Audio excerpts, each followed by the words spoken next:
Ethics. This narrated PowerPoint is about how you go about applying for ethics for your projects. Important to note that all research involving human participants needs ethical approval at Queen Margaret University.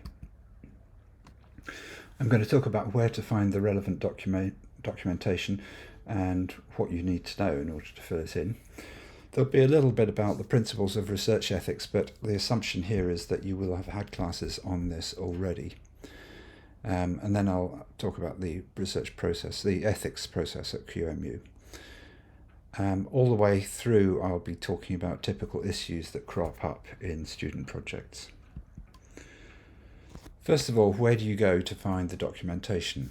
Well, you have to go to the QMU homepage first and go to the search bar and search for ethics. Then you'll find something called Research Ethics. Click on that link and it takes you to a web version of the document, Revised Research Ethics Guidelines, Procedures and Regulations, which is also available in a Word document under Research Ethics. But the Research Ethics link has all the documents that you need. Let's just have a quick look at this first of all. So I'll just hop out of the PowerPoint and I'm on the QMU main page here, and I'll just click in the search bar, ethics, search for that, and lo and behold, here we are, QMU Research Ethics. Let's just have a quick look down here while we're there, though there are other things. Research Ethics and Governance, more documents there. Supplementary forms, these will be important. There's another link to those. And various other bits and pieces which you should look at. And also importantly, the QMU guidelines for a research protocol. If you haven't already done a research protocol, that's where to go. So let's quickly look into the QMU Research Ethics page here. And it tells you how to apply. We won't go into details of which committee you need to apply to, because I'll tell you that. It's the Speech and Hearing Sciences Research Ethics Committee, initially at least.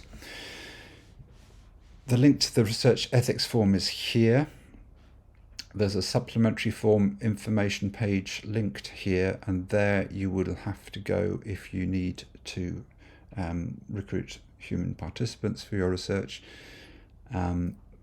It also gives you links to the templates for the consent forms and information sheets. So we'll go there later in this talk.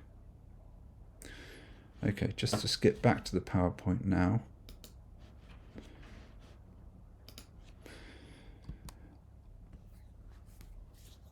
You should have a good look at the Revised Research Ethics Guidelines, Procedures and Regulations. Read through that so that you properly understand the principles of ethics. It depends on your level of experience. You may have been through this already, but it's worth looking through that anyway. Note that the procedures there talk about the QMU ethics panel as one of the possibilities. For the purposes of student research in speech and hearing sciences, you should not usually have to go beyond the divisional research ethics panel. So you shouldn't need to worry about going to the QMU research ethics panel, and you certainly won't be dealing with the NHS or local authorities. Okay, for the actual project, you will need an ethical approval form, an information sheet, and a consent form. And I should say that often our consent forms in speech and hearing sciences need some special attention if we're doing recordings, for example. And the thing that comes up later in this presentation is your research protocol. The reason it slipped out here is that some of you will have already done that, but some of you will have done part of it. So we'll come back to that soon. So all these forms are available on the web pages there. Just a brief foray into principles of research ethics, which I'm assuming you will have already seen. The respect for autonomy, non-maleficence, do no harm, beneficence, do good, justice. Okay, what are they all about? Respect for autonomy involves dignity, informed consent, talking about who should consent. the processes of informed consent, and the informed consent form. So you need to consider all of these things when designing your research, but also when filling in your research protocol and your research ethics form. There's more detail on this in the documents on the ethics website, and I advise you to read about it there. But briefly, dignity involves considering that research may be invasive. You may be sticking things in people's mouths. You may be, in some divisions, people actually cause pain, stick needles in people. We don't do that. We use ultrasound. We do experiments with swallowing. If anything, they're minor invasive, if at all. If it's justified by the needs for the research, then you can justify it that way. Research may be tedious, and there are limits to what participants should be expected to tolerate as far as having to sit and do things is concerned. A 2-hour experiment on picture naming may seem harmless, but it's very boring. Okay, you need to consider your participants' well-being in that way. Some research may be painful or may be uncomfortable. Again, not typically at Queen and Margaret in speech and hearing sciences, but think about that too. And research may be stressful or upsetting. Now, this actually comes up sometimes when we consider questionnaires. Questionnaires may involve people thinking about events which may have caused them upset or may have been stressful for them. So these are all things to consider when it comes to dignity. Informed consent is about participants taking part of their own free will. And to do that, they must be fully informed. You must tell them about the risks, if there are any, about the benefits, if there are any, and about the consequences, if there are any, of your study. If you are doing research involving vulnerable people, then you need to think about these things more carefully. So we may have research involving children or prisoners, mental health patients, people who are cognitively impaired. So this needs to be dealt with carefully when you are getting consent. Again, read the guidelines for more, discuss this with your supervisor.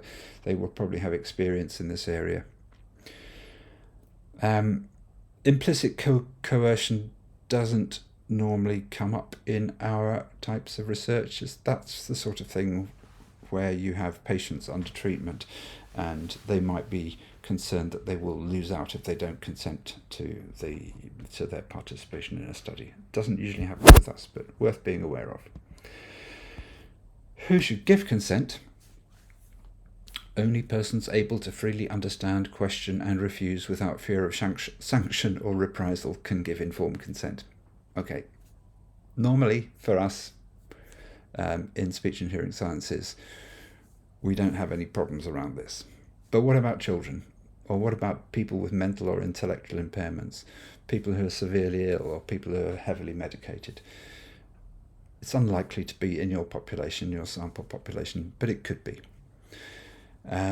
Remember that parents or carers can also give consent on behalf of the person they are caring for. But it's also important to do your best to get consent from the person themselves to the extent that they're capable of giving consent.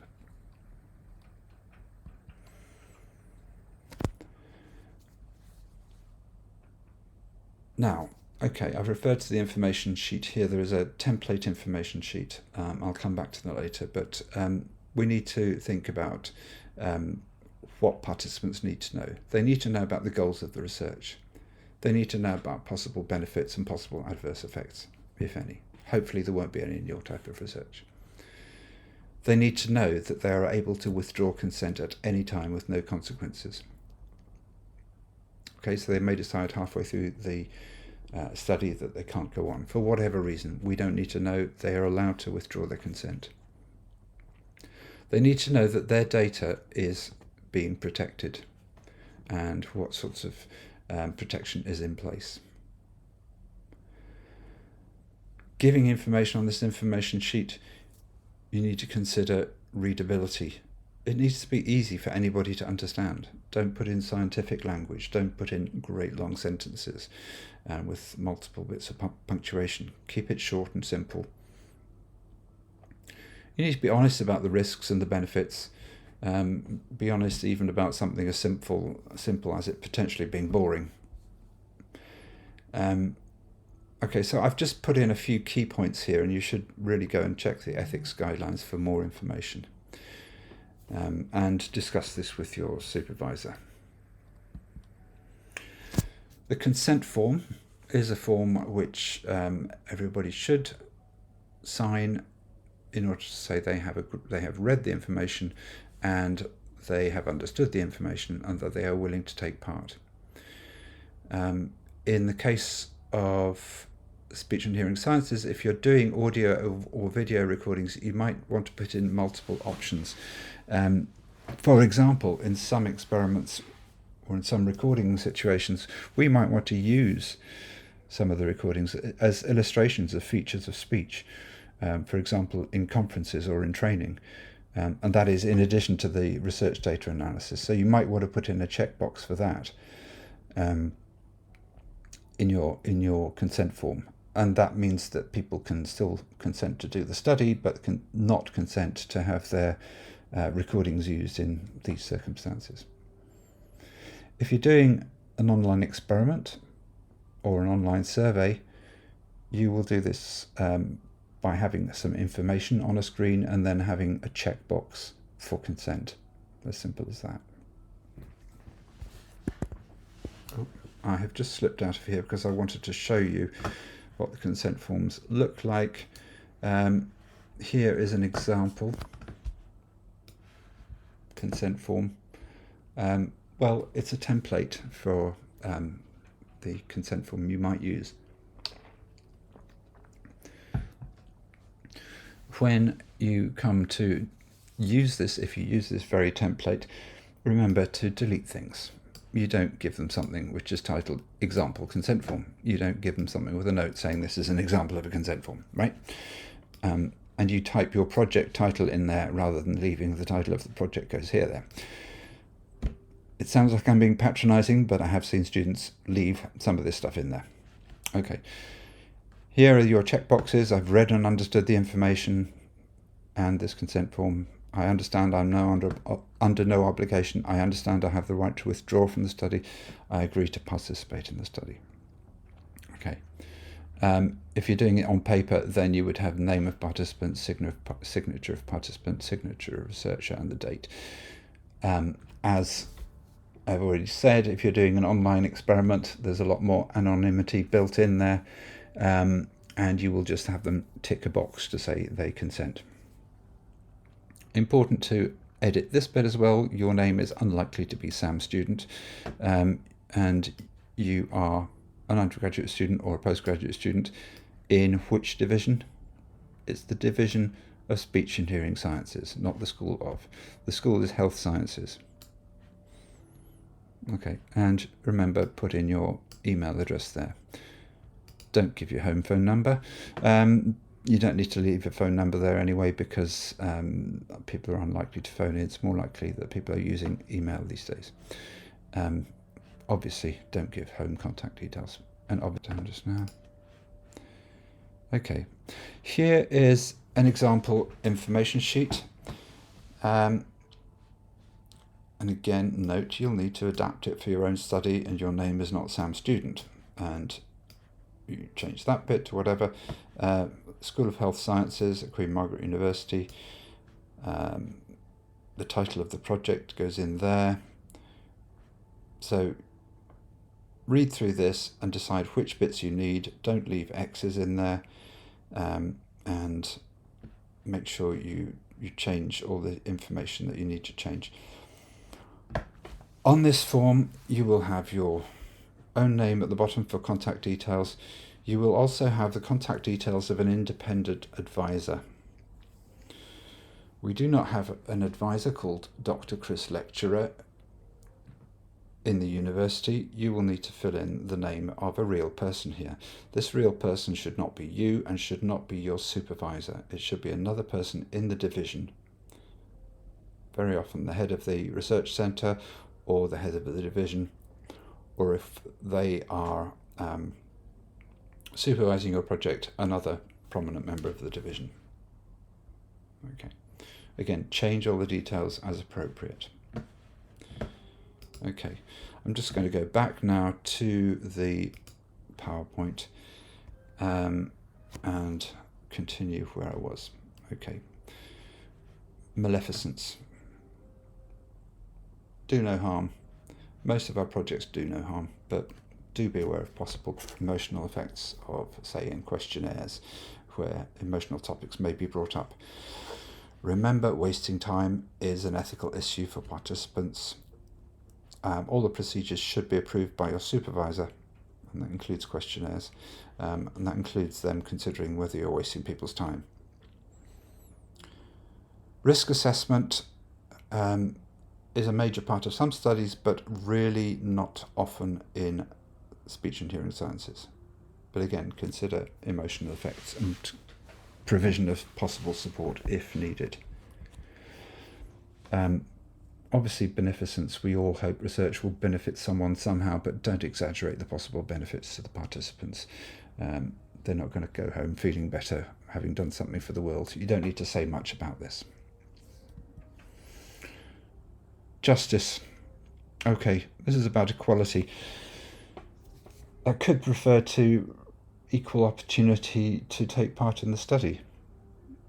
But the reality for many student projects is that convenient sampling is necessary. Okay, is that fair in the general population? Perhaps not, but it is pragmatic. Justice also involves confidentiality and data protection. Your participants should be as anonymous as possible for taking part in your study. Is it truly possible for them to be anonymous? If you are doing a study on stuttering and stuttering people in Edinburgh, and your participant provides some information about where they work, then there may be a good chance of them being identifiable and therefore not anonymous. So don't promise anonymity if it's not possible.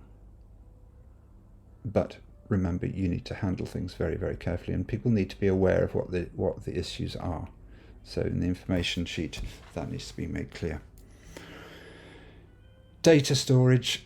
This is usually handled within the division, kept on our cloud, which is secure.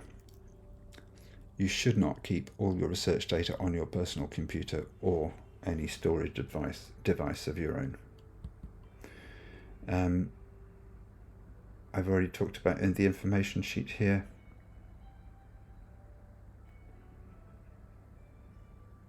Okay, let me just emphasize this again. Informed consent is crucial.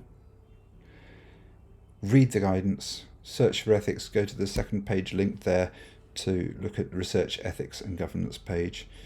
Note that the information sheet asks you to name an independent advisor, not your supervisor, but another member of SHS staff. Make sure you have made all the required changes to the template so that it makes sense to your participants, and proofread it very carefully. Okay, we don't want things out there which look amateurish, which have typos, which have spelling errors. You may be representing QMU in public in this document.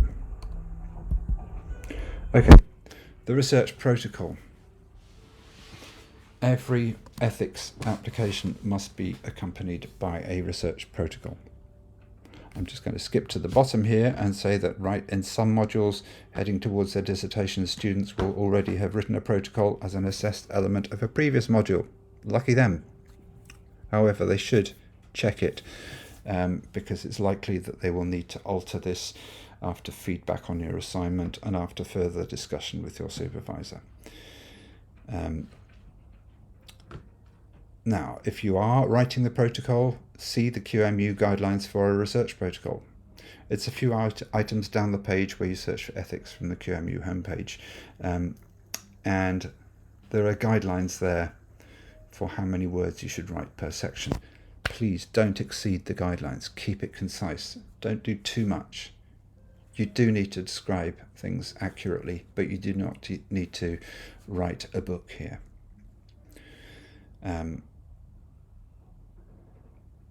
Okay, so be concise.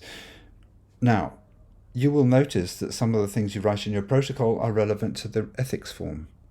So you may use some text from your protocol. That is, you may copy it into the ethics form.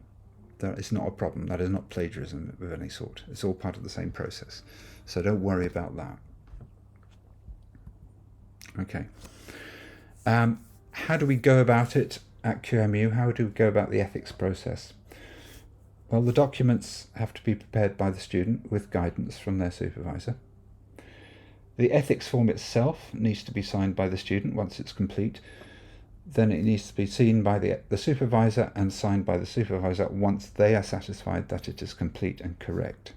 It's very important that they check it thoroughly, including documents like the consent form and the information sheet, because as I said, these are you possibly going out into the public and representing QMU. If everything's okay, your supervisor agrees and signs it, then it will be passed on. You will send it on to the SHS ethics panel, and that will be seen as quickly as possible. And if it's okay, the SHS ethics panel member will sign it. If not, there'll be revisions needed. It will then be passed on to QMU ethics for registration. Okay, if it does go on to QMU ethics, then this takes a little longer. But once approved, then the project is registered with QMU ethics. If there are any changes to your plans, if you change the methods, for example, then there is a notification of amendments and changes form in the supplementary forms page. So check that out if you need to, but be aware that it's there. Okay, I've already talked about the ethics regulations and where they are and how to find them, but it is really important that you read those things. So I'm just going to skip out of here and go back to the pages that we went to before. Up one. Okay, QMU ethics.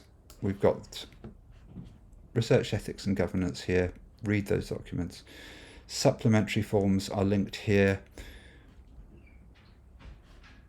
And the important one for you is the where you've got human participants. So the human participants form, the QMU participant consent form. There's an online consent form as well. There are consent forms for parents or guardians and young persons, young children. You might need to develop your own for other cases. And the information sheets, those templates I showed you, so those are linked there, so that's important information for you. Now, I'm going to stop there and present the forms to you in the next part.